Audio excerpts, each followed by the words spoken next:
Galera, beleza? Aula 31 do canal e hoje a gente vai falar sobre a continuidade de funções, ok?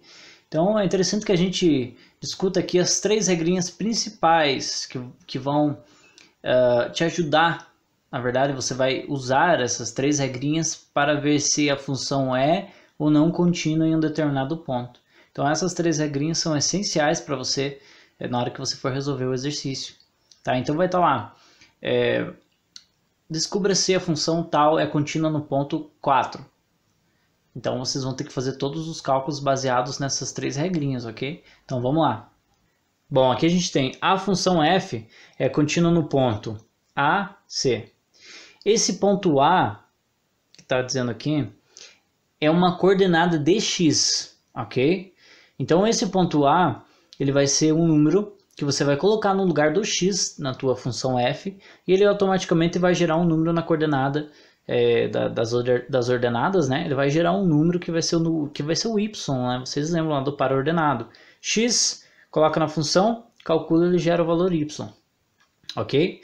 Então esse A, ele é um ponto, ele é um valor numérico, mas ele é uma coordenada de x, beleza?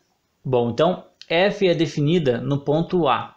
Quer dizer o quê? Quando eu colocar esse ponto A, que é um valor numérico, na minha função, nos lugares do x, ela vai ter que dar um resultado, ou seja, ela vai ter que ter um valor numérico que esteja presente no subconjunto dos números reais. Então, para você que não lembra, o cálculo diferencial ele é todo baseado no conjunto dos números reais.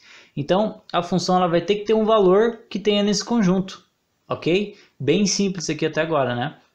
Você vai colocar o ponto na função, você vai colocar se for o ponto 3, você vai colocar o 3 nos lugares do x e a função vai ter que apresentar um resultado, e esse resultado vai ter que ser um resultado que esteja no conjunto dos números reais, ok? O limite da função, quando x tende a esse ponto A, que é esse ponto que o exercício te deu para você calcular se ela é contínua nesse ponto ou não, ele vai ter que existir, certo? Então você vai ter que calcular o limite dessa função e ele vai ter que existir. Essa é o segundo ponto que você vai ter que verificar, ok? E o terceiro, ele vai ser que o limite da função com o x tendendo a esse ponto que o exercício deu, vai ter que ser igual ao valor da função com esse ponto. Então aqui existem diferenças, né, gente? Aqui eu vou colocar o quê? Eu tenho a função e eu tinha, digamos, o ponto 3. Digamos que o a tem o valor 3. Eu coloquei o 3 nos lugares do x da minha função e ele deu um determinado valor. Ele vai ter que ter o mesmo valor quando eu calcular o limite dessa função com o x tendendo ao 3, certo? Então aqui o x tende ao ponto e aqui a função é calculada com base nesse ponto. Então elas vão ter que ter o mesmo valor, beleza? Bom, galera, aqui a gente está com um exemplo sobre a continuidade de funções, tá? Então é bem simples, vocês vão entender de uma maneira bem tranquila. Verifique se a função f de x, x² menos 1 sobre x menos 1, é contínua em x igual a 1. Então ele já disse que o x vale 1, né? O x vai ter que valer 1. Então qual que é a primeira coordenada que a gente... qual que é o primeiro tópico que a gente precisa verificar? A gente precisa verificar, lembra lá, se a nossa função está definida nesse ponto 1. Ou seja, se eu colocar 1 no lugar do x, a gente vai ter um resultado presente no conjunto dos números reais, ok? De cara, se eu olhar, eu já vejo que ela não vai ser definida nesse ponto. Porque se eu colocar aqui, ó, a minha função ela tiver o valor 1, a minha incógnita tiver o valor 1, eu terei 1² menos 1 dividido por 1 menos 1. 1 menos 1 embaixo vai dar o quê? Vai dar 0. Vamos calcular em cima que 1² é 1. 1 menos 1 vai dar 0 também.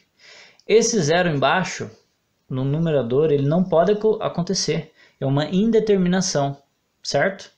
Então, a nossa função ela não está definida no ponto 1, porque eu coloco 1 no lugar do x e eu obtenho uma indeterminação. Eu tenho um 0 no denominador e isso não pode acontecer.